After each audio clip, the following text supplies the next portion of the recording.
মানে হচ্ছে যাকাতটা আমার আপনার কাছে পৌঁছে দিয়ে যাওয়ার কথা, কিন্তু ক্ষেত্র বিশেষে কি হচ্ছে, আমরা যে যাকাত নিয়ে আসার জন্য খোঁজ খবর করতেছি, তা আমরা মনে করি যে নৃ ফাউন্ডেশন বাংলাদেশের এই চিত্রটা পরিবর্তন করে দেবে ইনশাআল্লাহ।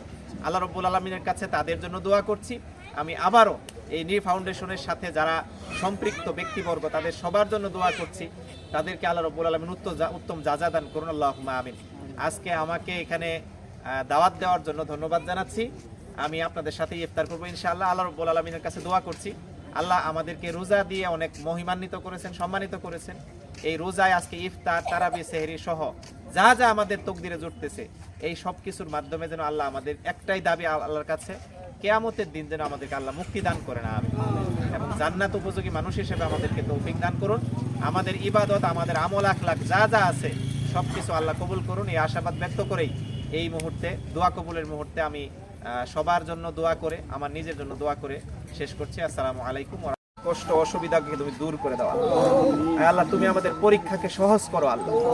আয় আল্লাহ, আমরা যারা এখানে সমবেত হয়েছি, আমাদের পরিচয় হচ্ছে আমরা ছিন্নমূল, আমাদের সম্পদ নাই, সহায় নাই আল্লাহ। আয় আল্লাহ, তুমি তো অনেক ধনী, আমাদের এই অসহায়ত্ব তুমি দূর করে দাও আল্লাহ।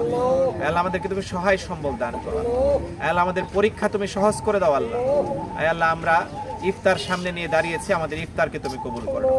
আমাদের সামনে এই ইফতার নিয়ে আসার জন্য যারা ভূমিকা পালন করেছেন, নৃ ফাউন্ডেশন সহ যারা এখানে কলাকুশলী আছেন, তাদের সবাইকে তুমি আল্লাহ কবুল করে নাও। তাদের সকলের কষ্ট পরিশ্রমকে কবুল করে নাও, তাদের দান অনুদানকে তুমি কবুল করে নাও।